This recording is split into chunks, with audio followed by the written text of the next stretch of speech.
Yes.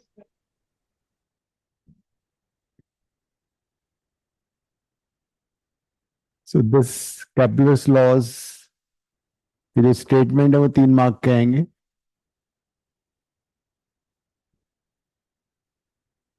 Sir हमने escape velocity तो नहीं किया अभी। हाँ वो भी कर लेते हैं, करेंगे. तो ओके। पहले इसके वेलोसिटी कर लो.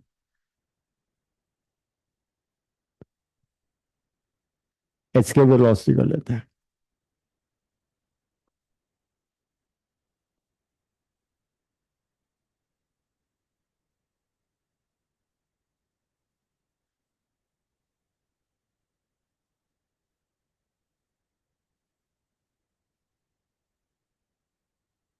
हम्म.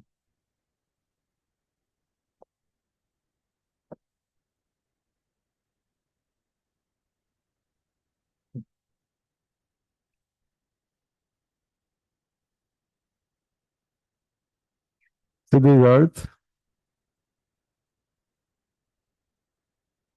in any object which is placed on the surface of the earth has negative gravitational potential energy, है ना? Any object which is placed on the surface of earth, it has potential energy which is how much? Minus g/m/r. अगर कोई मास m रखा हुआ है, then its potential energy would be negative minus g/m/r. Now this minus g/m/r का मतलब क्या होता है? The negative sign basically signifies that the object is bound by the earth,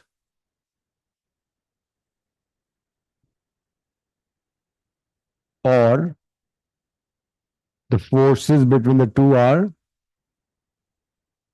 attractive in nature.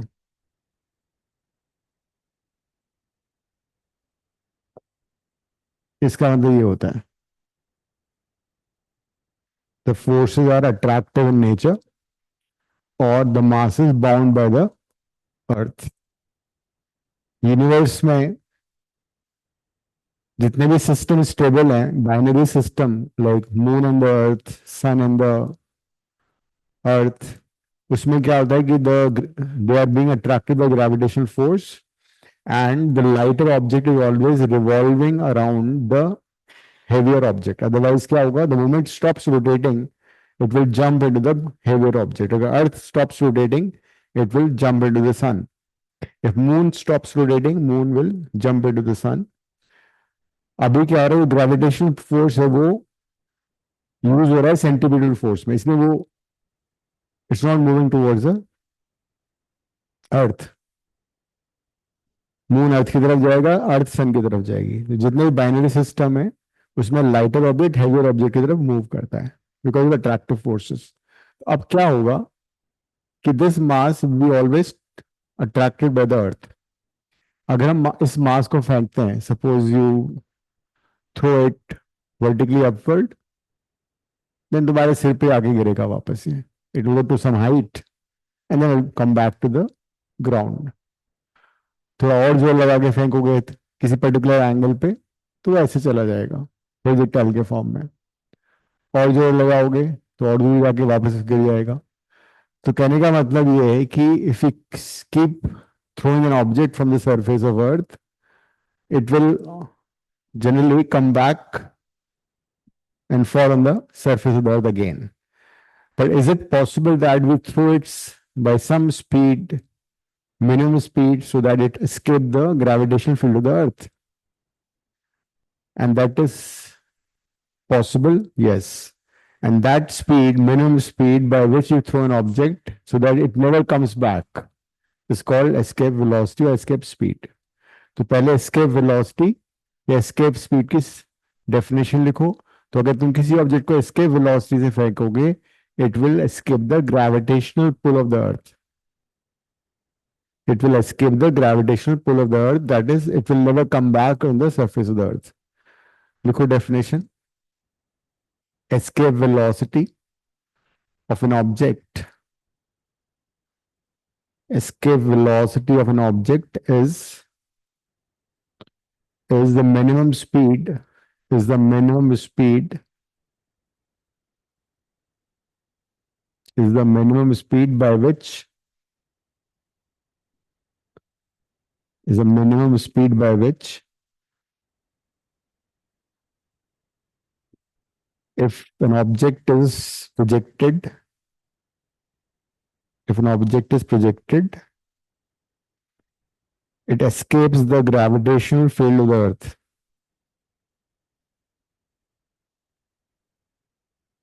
It escapes the gravitational field of the earth. Sir एक बार repeat कर दो. Escape velocity is the minimum velocity by which if an object is projected from the surface of the earth, then the body will escape the gravitational field of the earth. It will escape the gravitational field of the earth. That is, it will never come back on the surface of the earth. अब इसका technically reason क्या है? What is the reason behind it? ऐसा क्यों होगा? उसका reason ये है कि अभी इस मोमेंट पे क्या हो रहा है? At this particular moment of time we have a situation where gravitational field मतलब जो ग्रेविटेशनल पोटेंशियल एनर्जी है या पोटेंशियल एनर्जी नेगेटिव है. तो if you provide enough positive, because kinetic energy हमेशा पॉजिटिव होती है, so if you provide enough kinetic energy to the body so that the total energy becomes zero, because we are looking for minimum velocity to escape the gravitational field. तो मान लो ये अर्थ है और उसका gravitation field यहाँ तक है, तो जब तुमने इसको थ्रो किया तो यहाँ पे आके, यहाँ हमने वी एस्केप से इसको थ्रो किया, यहाँ पे आके उसकी वेलोसिटी जीरो हो जाए, but now it will never come back because यहाँ पे आके उसका ग्रेविटेशन फील्ड जीरो हो गया. So minimum speed by which we throw an object, it escapes the gravitational field. मतलब we provide enough positive energy so that the total energy of the system becomes zero. तो ये हम use करेंगे यहाँ पे. So let's assume that we provide kinetic energy to the object so that the total energy of the object becomes zero. So half mv square, v escape है ये in fact. Potential energy is minus gmm by capital R and the total energy is zero. तो हमने उसको kinetic energy provide किया half M V square, और उसको potential energy में add किया और जीरो हो गया. तो this is half M. Sir इसका स्टेटमेंट क्या लिखेंगे किसका? कि हमने काइनेटिक एनर्जी प्रोवाइड किया सच दैट अपना टोटल एनर्जी जीरो होना चाहिए. हाँ लिखो. To just escape the gravitational pull of the earth, gravitational field of the earth, we provide enough kinetic energy to the body, enough kinetic energy to the body such that the total energy of the object or the body, such that the total energy of the body becomes zero.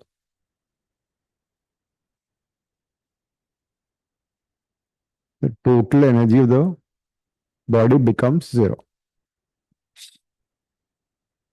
m से m cut गया तो v escape क्या आ गया? 2gm by r. दोनों side का root ले लिया तो under root 2gm by r. और अगर हम इसको कैपिटल आर से मल्टीप्लाई डिवाइड करें तो ये होगा gm by r square into r. What is gm by r square? Small g. तो 2r g इसका फॉर्मूला हो गया. तो now we have two formulas for v escape.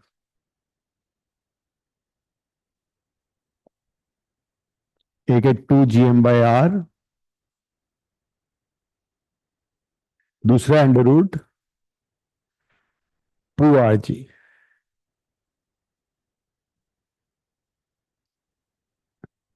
एक क्वेश्चन लिखो. if an object if a satellite if a satellite is very close if a satellite is very close to the surface of a planet to the surface of a planet, then its orbital speed is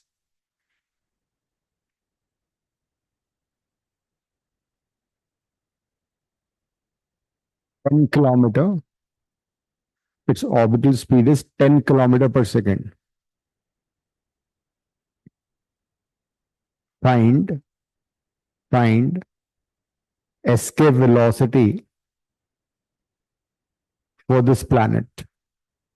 Find escape velocity for this planet.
तो orbital speed का formula बना already है, याद आ रहा है?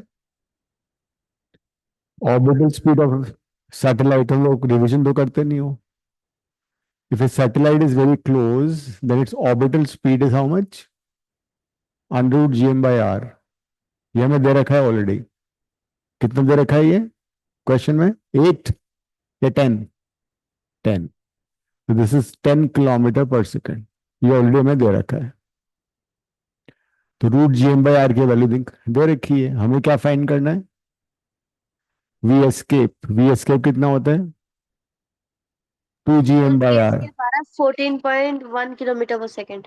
हम्म. तो 2gm bye को √2 को बाहर निकाल दो. √2 के लिए 1.414 होती है. ये जी एम बाय हमें ऑलरेडी दे रखा है 10. तो 14.14 kilometre per second. That is the escape velocity. So escape velocity for this planet, because her planet का अलग अलग एस्केप वेलोसिटी होगा. escape velocity of different planets is different. And escape velocity and the temperature of the planet decides whether the planet would have atmosphere or not. There is a correlation between the two. Like moon पे कोई atmosphere नहीं है. Moon पे atmosphere नहीं है, इसका क्या reason है? मून पे जो ग्रेविटी है 1/6 है gravity of the earth. Gravity on the surface of the moon is 1/6 the gravity on the surface of earth. इसका मतलब हुआ जिसकी एस्केप वेलोसिटी बहुत कम हो जाएगी. बिकॉज एस्केप वेलोसिटी क्या है? एस्केप वेलोसिटी इज √2 RG, है ना। तो जी अगर कम है तो उसकी एस्केप वेलोसिटी भी कम हो गई, तो मतलब कम वेलोसिटी में भी जो मॉलिक्यूल्स हैं एटमॉस्फेयर के वो एस्केप हो जाते हैं। अब वहां पे टेम्परेचर ज्यादा है, टेम्परेचर ज्यादा होने से क्या होगा, उनकी वो रूट मीन स्क्वायर वेलोसिटी है मॉलिक्यूल्स की, जो में केमिस्ट्री में पढ़ा होगा, root mean square average velocity of molecules, it becomes higher than the escape velocity. As a result, moon पे जितने भी वो थे गैस मॉलिक्यूल सारे के सारे एस्केप हो गए।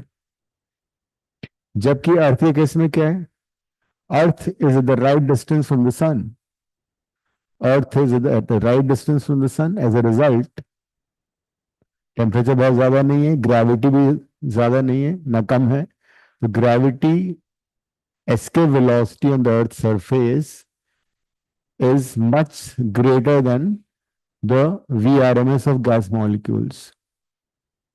तो जितने भी गैस मॉलिक्यूल्स हैं they are bound by the earth gravitational field, they can not escape.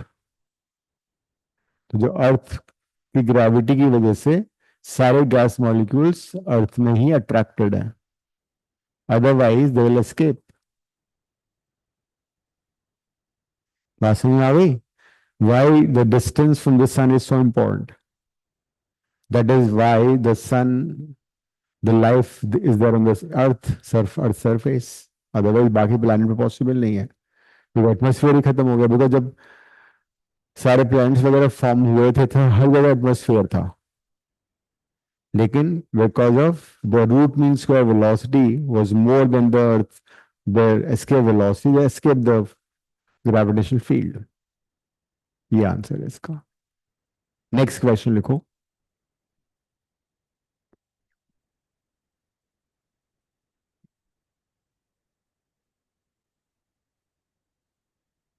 If escape velocity, if escape velocity for the earth is 11.2 kilometer per second, if escape velocity for earth is 11.2 kilometer per second, find escape velocity, find escape velocity for a planet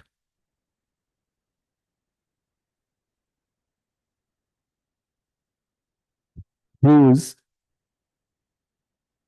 whose mass is four times, whose mass is four times that of the earth, and radius is radius is 1.5 times that of the earth, radius is 1.5 times that of the earth। कर लो। Sir एक बार repeat कर दो, leave हो गया था। Escape velocity on the surface of earth is 11.2 kilometer per second, find escape velocity on a planet whose mass is four times that of the earth and its radius is 1.5 times that of the earth। करो।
हम्म।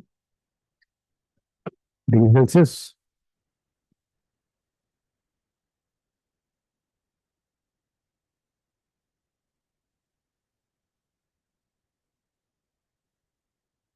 एक earth का ले लो, दूसरा planet का ले लो। अर्थ के लिए क्या हो रहा है? 2 GM/R, जो मैं दे रखा है 11.2।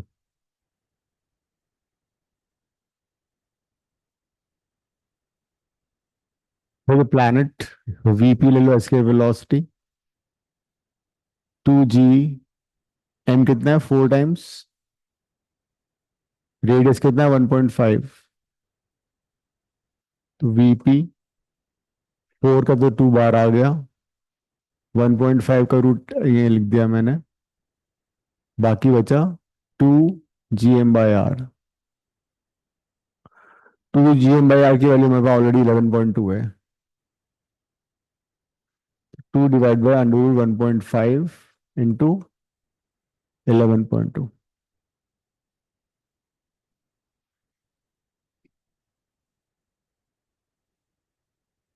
क्या दोनों को डिवाइड करके भी कर सकते थे?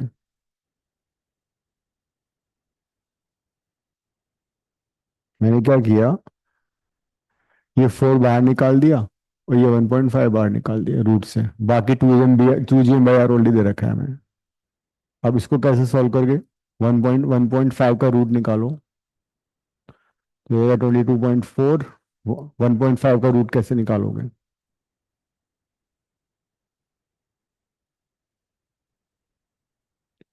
1.5 का रूट कैसे निकालोगे? या तो डेसिमल हटा दो,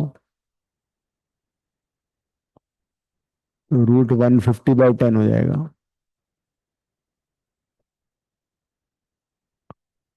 फिर राइट साइड से बनते हैं, 50 नीचे ले लो। 2।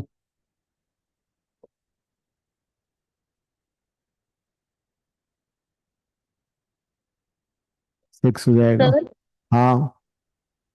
सर मैंने सेम किया है, बस मैंने 2 into 4 को 4 into 2 8 कर लिया, और ऊपर 1.5 का ऊपर 0 ले लिया। हम्म। तो 2 GM तो 2 GM सर, 2 कैसे बाहर निकलेगा अंदर तो? ये वाला 4 निकल गया ना बाहर। Okay okay.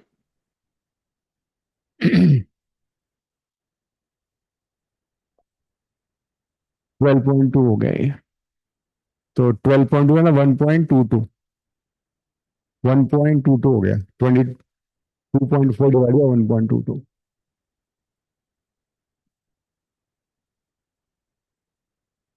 240/122 डिवाइड कर लो उसको। So that is the escape velocity.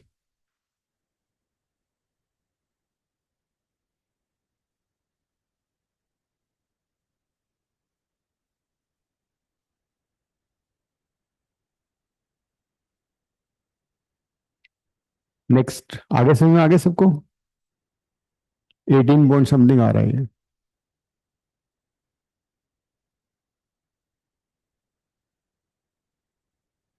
Ananya हो गया। Yes sir. 18.6 kilometre per second.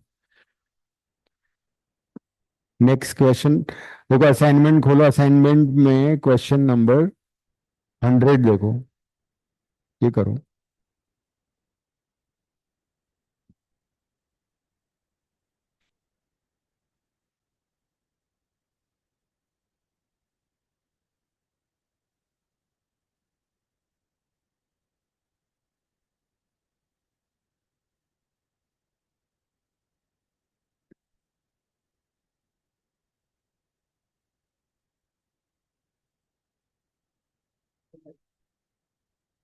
Rotation और ग्रेविटेशन वाला असाइनमेंट है ना, उसके लास्ट में देखो क्वेश्चन नंबर 100। डेस्क, हाँ, दिया हुआ है ना, ग्रुप में डाला हुआ है। The escape velocity of projectile on the Earth surface is 11.2. A body is projected out with twice the speed. ये 18 अगस्त, दोबारा भेज देता हूँ।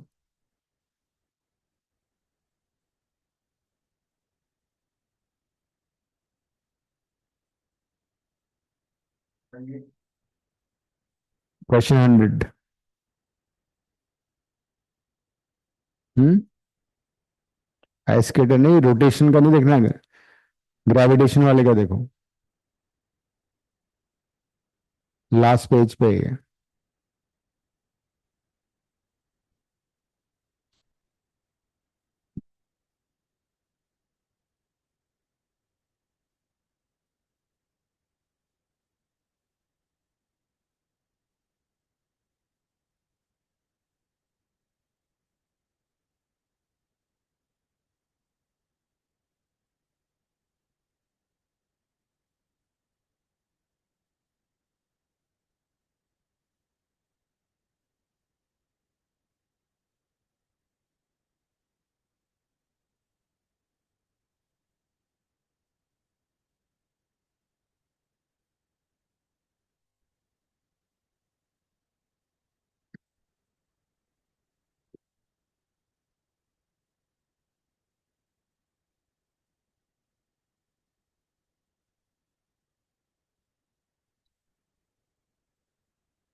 क्या करोगे इसमें बताओ? इसमें कंजर्वेशन एनर्जी लगाओ, कंजर्वेशन एनर्जी लगा दो उसमें। सर्फ नहीं, जीरो नहीं कर सकते इसमें। Energy in the surface of earth, total energy in the surface of earth, यहाँ पे टोटल एनर्जी, और जो एस्केप करने के बाद टोटल एनर्जी। तो ग्रेविटेशन फील्ड को एस्केप कर जाएगा तो total energy. So total energy on the surface of Earth is equal to total energy when it has escaped.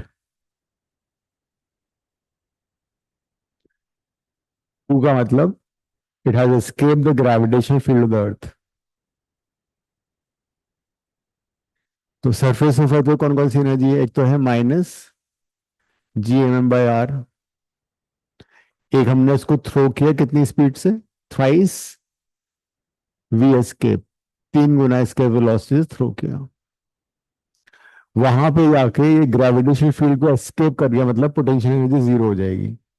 सिर्फ इसकी कौन सी एनर्जी रहेगी? Kinetic energy. सपोज वहां पे जाके इसकी स्पीड हो जाती है v, बिकॉज जब उसको escape वेलोसिटी से फेंकते हो तो वहां जाके इसकी स्पीड जीरो हो जाती थी, लेकिन हमने थ्राइस द स्पीड से फेंका है।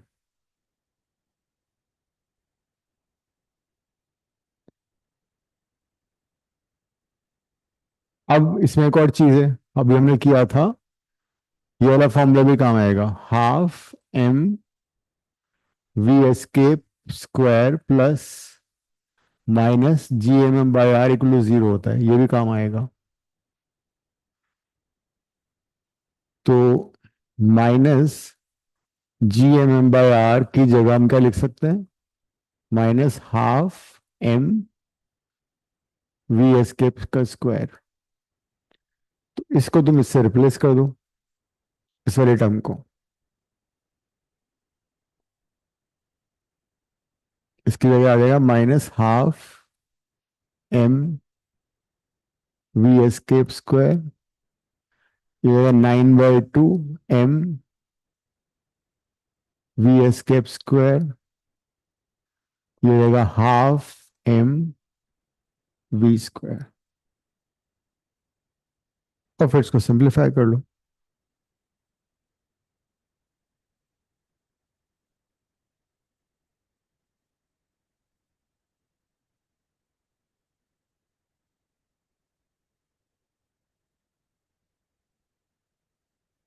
तो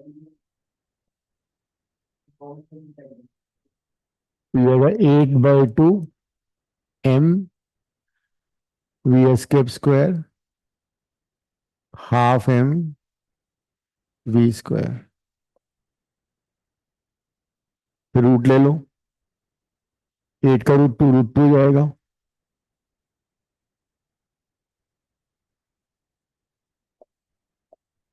वी स्क्वायर तो हट गया ना।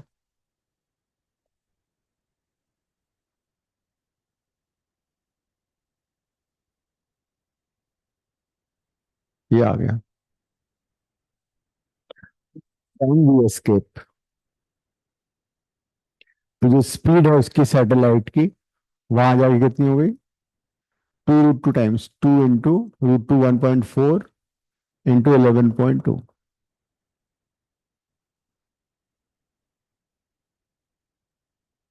We have used conservation of energy principle.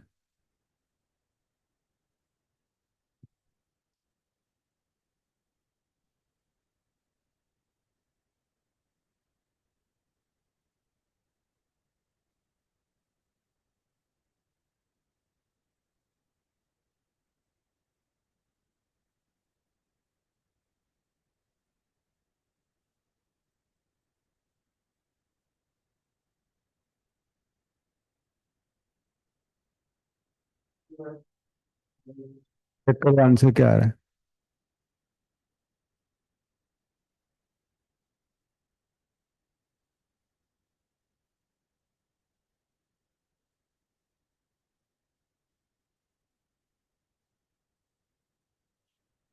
हो गया अनन्या? Sir 31 point. ठीक है,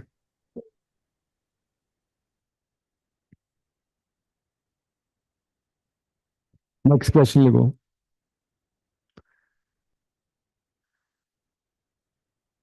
If a mass 1 kg, if a mass 1 kg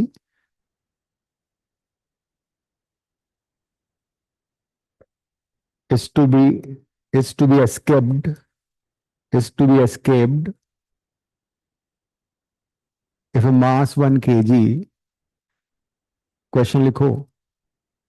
If a mass 1 kg is to be escaped from the gravitational field of the earth, if mass 1 kg is to be escaped from the gravitational field of the earth, find first part, kinetic energies to be provided. Find kinetic energy to be provided. Second part, the minimum speed, to be provided.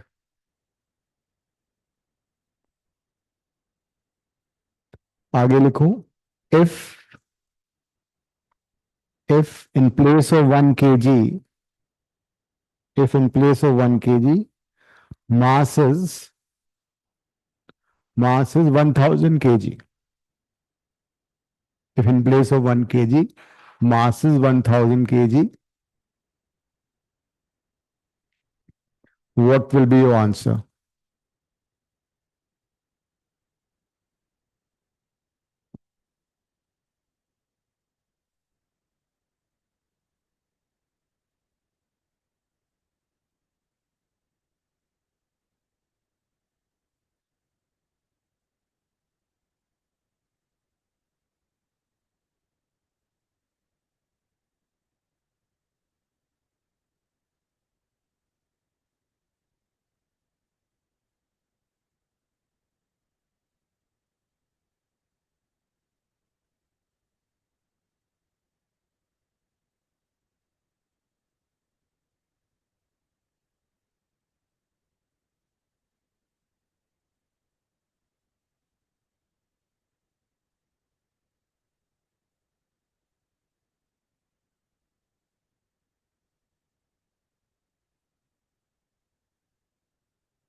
जल्दी करो।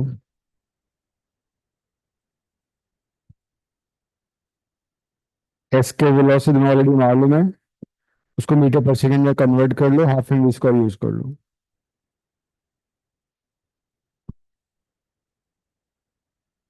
1 kilometre is 1000 metre. कर लो solve, quick.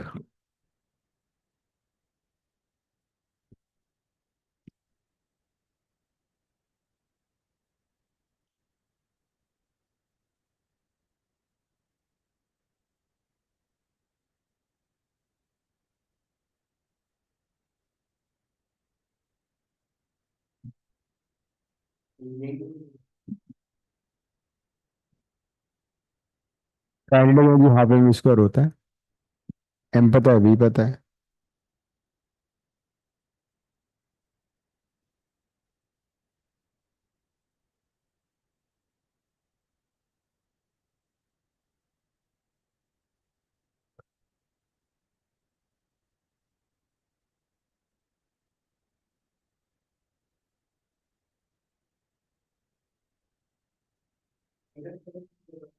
हम्म। तो joule में answer आएगा।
जल्दी करो।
क्या आंसर है, सही रहोगे?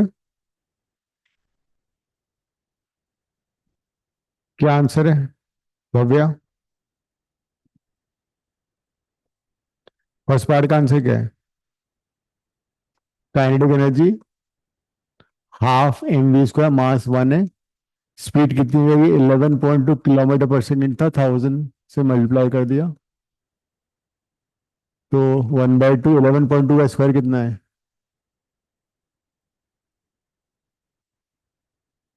11.2 इंटू 11.2 कितना आया? खुद से करो कैलकुलेशन, मोबाइल। लगता है किसी में नहीं किया है। अनन्या, नींद आ गई वन क्या? Twenty five point four four sir. One. 25.4। इसको 2 से डिवाइड करो फिर।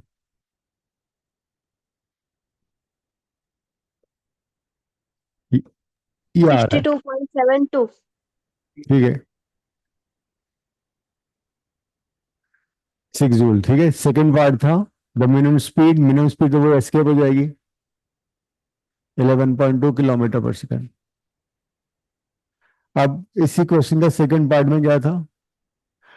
मास तुमने 1000 कर दिया, सेकंड पार्ट में मास वाज 1000 kg। तो जब मास 1000 kg होगा ना, यहाँ पे 1000 आ जाएगा, मतलब 1000 से मल्टीप्लाई हो जाएगा, ये है ना। ये जो काइनेटिक एनर्जी है 1000 से मल्टीप्लाई हो जाएगी। तो 62.72 10 to the power 9 joule. 10 to the power 6 को तुमने 1000 से मल्टीप्लाई कर दिया। What about escape velocity? कितनी एस्केप वेलोसिटी चाहिए? अब उसका मास 1000 kg है, तो एस्केप वेलोसिटी कितनी हो जाएगी?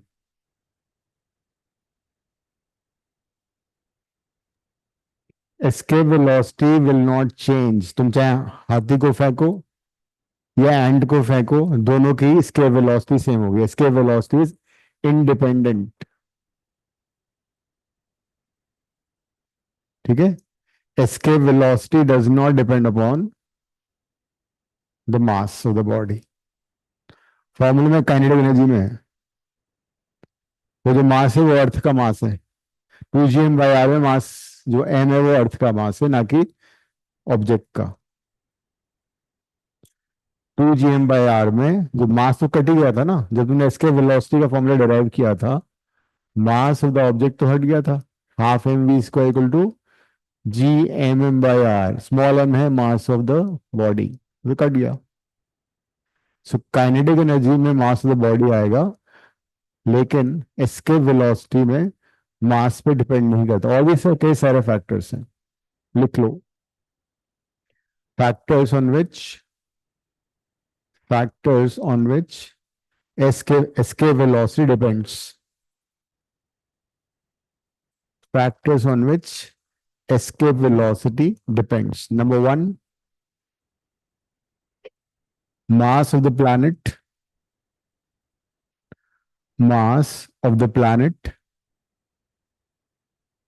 Second, radius of the planet. तो मास ऑफ द प्लैनेट पर डिपेंड करेगा, रेडियस ऑफ द प्लैनेट पर डिपेंड करेगा। नेक्स्ट देखो, factors on which escape velocity does not depend. Factors on which escape velocity does not depend. Number one, mass of the object to be projected. Mass of the object to be projected उस पर depend नहीं करेगा। Second,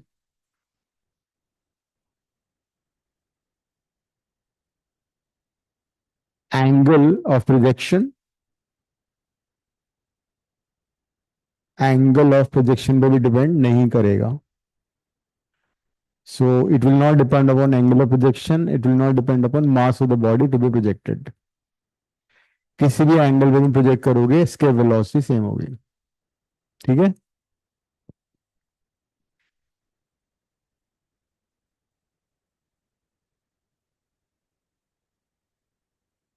next,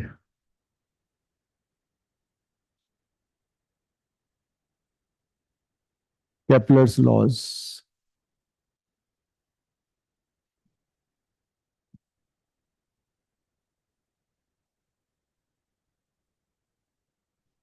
Kepler's Kepler's laws में 3 mark का एक question होगा ये। Number 1 लिख लो। All the planets all the planets revolve all the planets revolve around the sun. All the planets revolve around the sun in elliptical orbits. In elliptical orbits.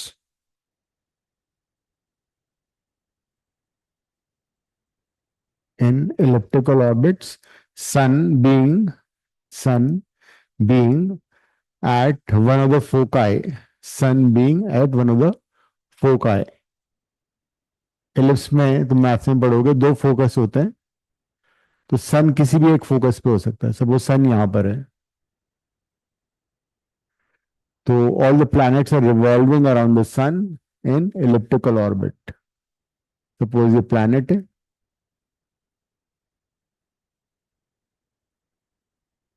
We velocity से move कर रहा है, ये distance r1 है, ये distance r2 है। तो जितने भी प्लैनेट्स हैं, all the planets are revolving around the sun in elliptical orbits, sun being at the one of the foci.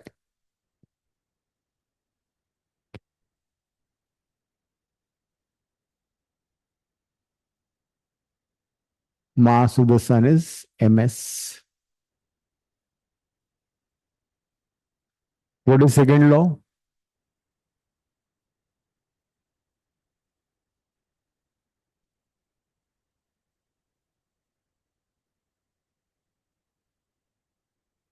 करवाया है ना पहले, उन लोगों को याद आ रहा है?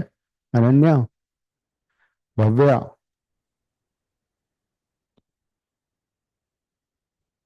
Law of areas. Sir time period and areas. वो वाला कर लो पहले, सेकंड लॉ उसको ले लेते हैं। लिखो statement. Law of time period इसका नाम है, इसका नाम है law of time period.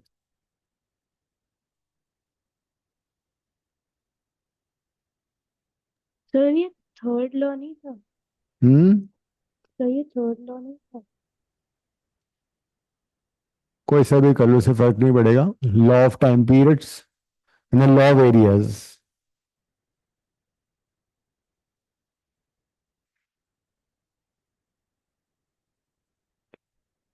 Law of time period लिखो।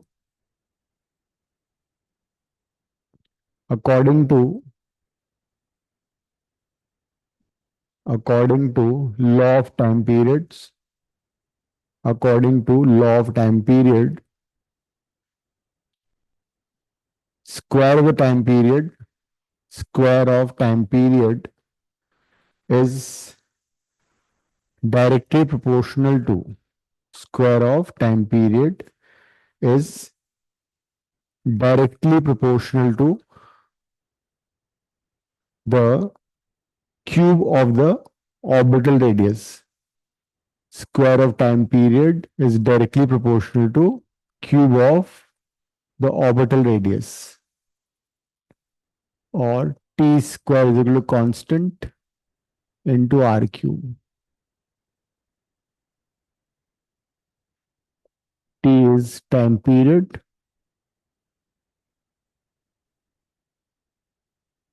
r is orbital radius. अब क्वेश्चन ये याद है, ये ऑर्बिटल रेडियस कौन सा लें? जब प्लैनेट फार ऑफ होगा तो उसका डिस्टेंस r1 है, नियरेस्ट होगा तो r2 है, तो ऑर्बिटल रेडियस हम इन दोनों का एवरेज ले लेते हैं। तो orbital radius is taken as r1 plus r2 divide by 2।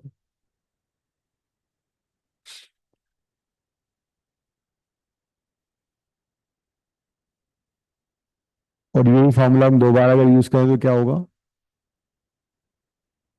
For two different planets, T1 square is K R1 cube. For the second planet, it will be T2 square equal to KR2 cube हो जाएगा। दोनों को divide करोगे तो क्या आएगा? T1/T2 whole square, K cut जाएगा, so R1/R2 whole cube.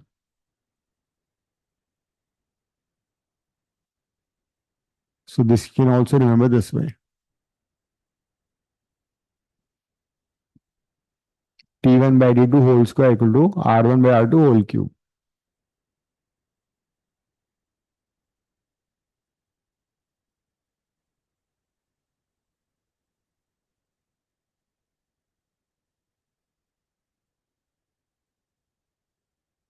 Then you might come across a question that using Newton's law of gravitation, लिखो क्वेश्चन के फॉर्म में, using Newton's law of gravitation, using Newton's law of gravitation, derive derive Kepler's law, derive Kepler's law of time periods.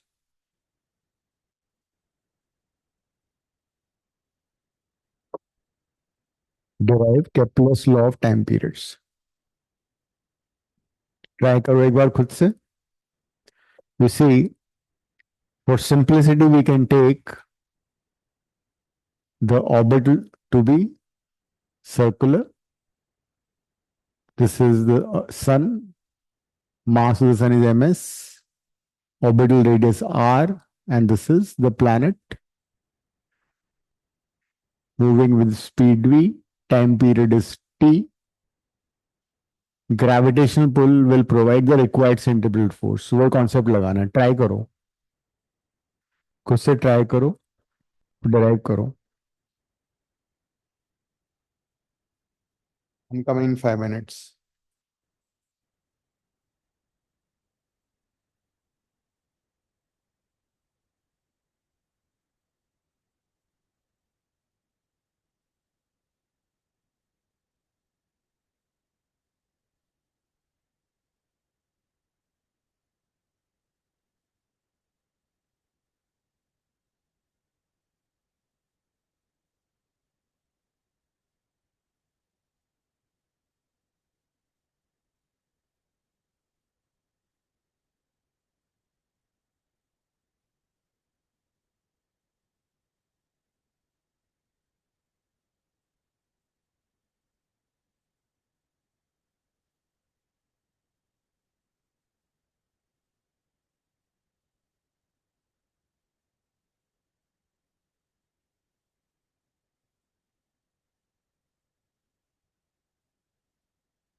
Gravitational pull is providing required centripetal force. mv square by r is centripetal force is equal to gravitational pull gmm by r square. ये आ गया. एक मास cut जाएगा, एक radius cut जाएगी. तो v square is equal to gm by r. v क्या होता है? v इज सर्कुलर मोशन में v होता है ओमेगा इंटू आर. जगह omega R whole square is equal to gm by r. What is omega? Omega is angular speed which is 2 pi by capital T. Time period के form में इसको लिखना है हमें.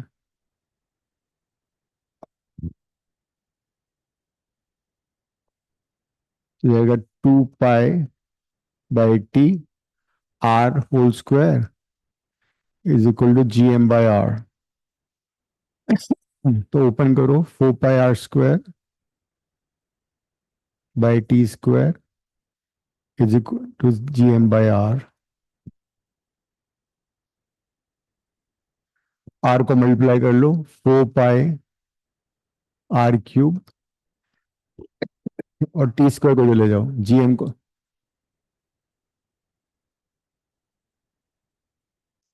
T square on the right side. Now you notice that 4 pi square by gm is a constant. So t square is proportional to r cube.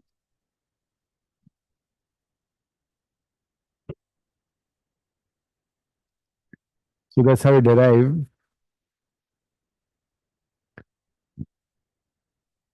Kepler's law of time periods with the help of Newton's law. Then you have another law which is law of areas.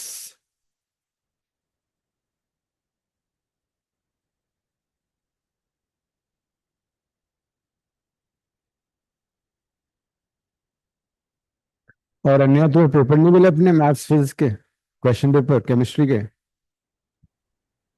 Sir आज भेज अभी भेज दूंगी class के बाद। याद करके अभी भेज दो, क्लास के बाद तो यस। वापस भूल जाओगे तुम. ओके सर अभी भेज। हम्म. हम 2 मिनट का ब्रेक ले लेते हैं तो भेजो उसमें.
Sir,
next is law of areas.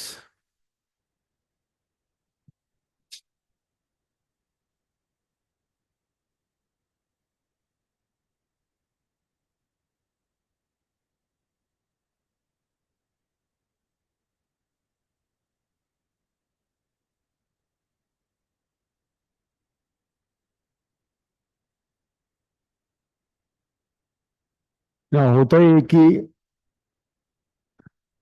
the force is basically passing through the point of rotation. ठीक है. The gravitational pull is passing through the point of rotation. As a result क्या होगा? There will be no torque acting on it. External torque on the planet is zero. There is no external torque acting on the planet. And there's no external torque acting on the system. If you remember हमने किया था conservation of angular momentum. dl by dt is equal to external torque होता है. तो अगर external torque zero हो जाएगा तो डीएल भी जीरो हो जाएगा. That is there will be no change in angular momentum. Torque tau angular momentum conserve रहता है. तो initial angular momentum equal to final angular momentum. And angular momentum का फॉर्मूला याद आ रहा है तुम लोगों को? एम वी आर होता है. M V one R one equal to M V two R two. This is because of no external torque acting on the system. External torque act नहीं कर रहा है. एज ए रिजल्ट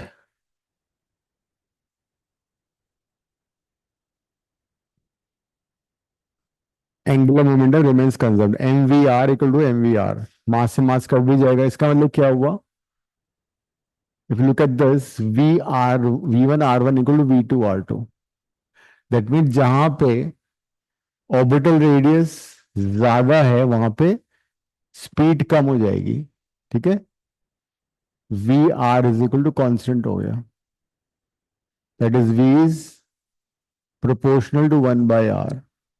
तो जब planet away from the sun होगा तो इसकी speed कम हो जाएगी.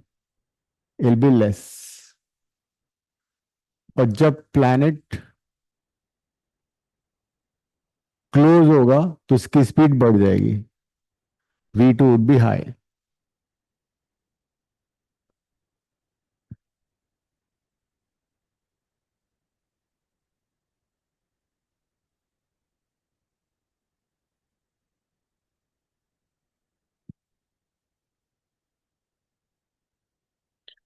This is because of no torque acting on the system or conservation of angular momentum.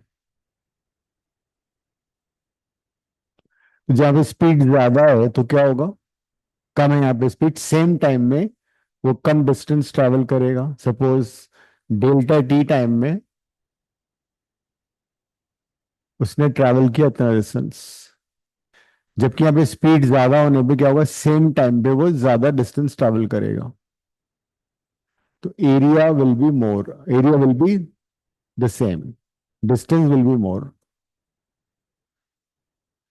Same time में कम इसने ट्रैवल किया, डिस्टेंस बड़ा है, यहाँ पे डिस्टेंस R1 कम था, स्पीड बढ़ गई थी तो उसने ज्यादा ट्रैवल किया। So the area swept remains the same, मतलब ये एरिया और ये एरिया बराबर होगा जो मैंने शेड किया है। And this is nothing but law of areas. इसका स्टेटमेंट लिखो एक बार।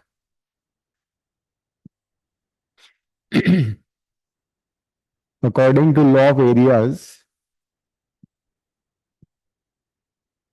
according to law of areas, area swept by area swept by radius vector, area swept by radius vector joining joining the planet to the sun, joining the planet to the sun remains remains constant per unit time, remains per unit time. That is, aerial velocity remains constant. That is, aerial velocity remains constant. Area swept per unit time को areal velocity बोलते हैं।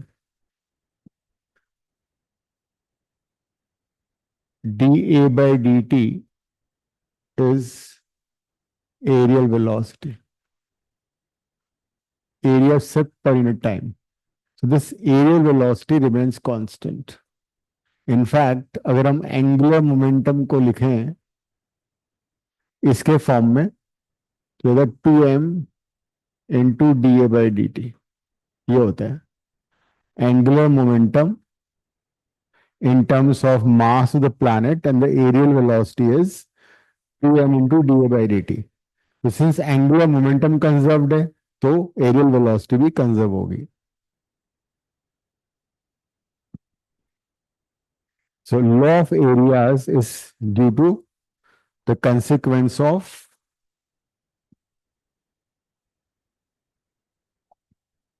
there is no external torque acting and external torque is zero and angular momentum is conserved। ठीक है, अब assignment देखो, वापस last page पे आ जाओ।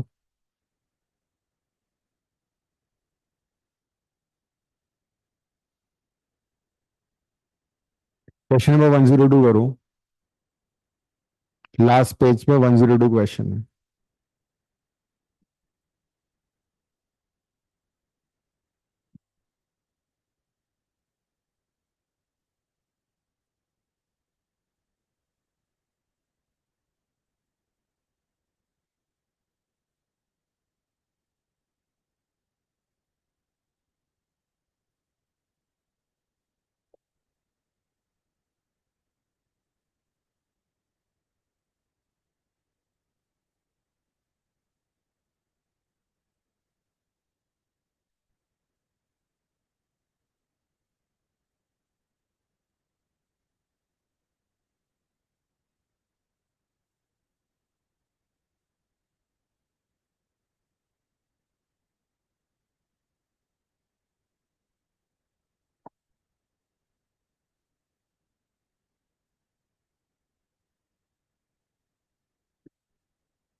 दोनों का डिस्टेंस दे रखा है.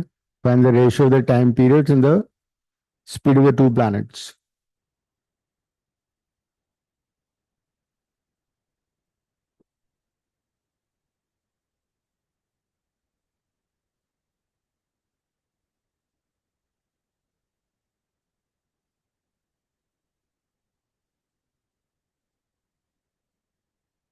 Speed will be 2 pi r by t. Circumference is 2 pi r. एक तो ये यूज कर सकते हो. दूसरा हमने जो फॉर्मूला किया था t1 by t2 whole square is equal to r1 by r2 whole cube. ये यूज हो जाएगा.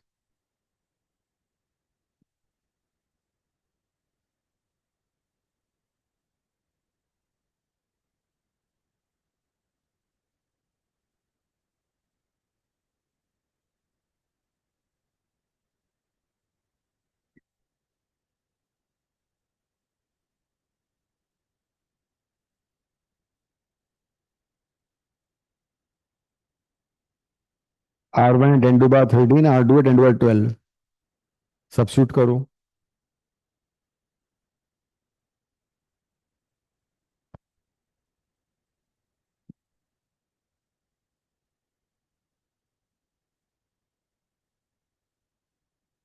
r1 is 10 to the power 13.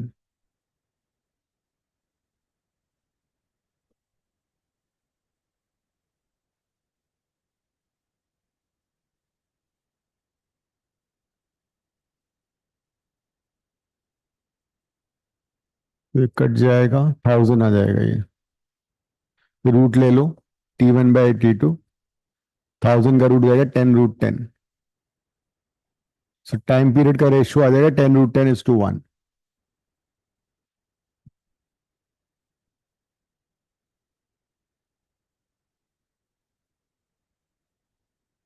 The ratio of time period is 10√10:1. Then the speed of two planets भी निकालो.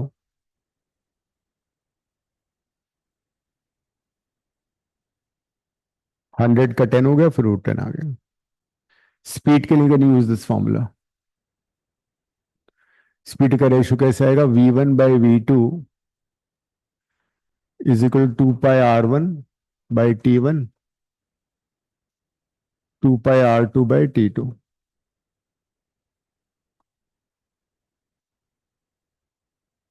तो v1/v2 2 pi cancel.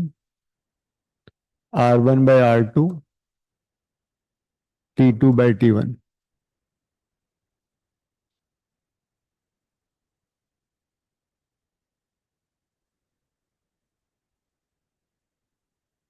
r1/r2 कितना आएगा?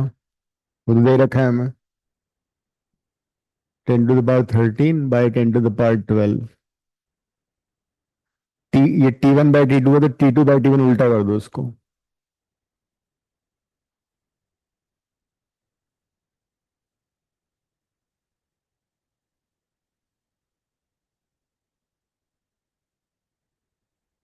क्या आ जाएगा? 1:√10 हो गया.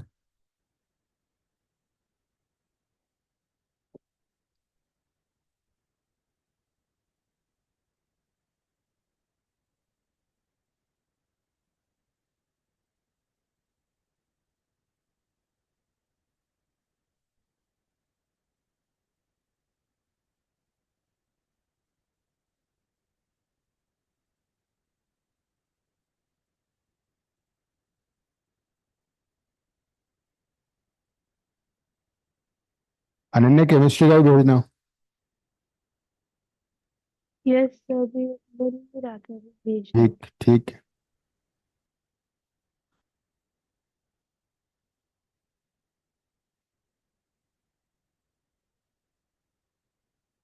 ठीक है. सो संडे तो हम क्लास वही है हमारी, कल छुट्टी है. संडे फिजिक्स क्लास होगी वहां पे. वेडनेसडे को will be starting with next chapter, ending the class, and then you have 19 को तुम्हारा पेपर. ओके. Thank you.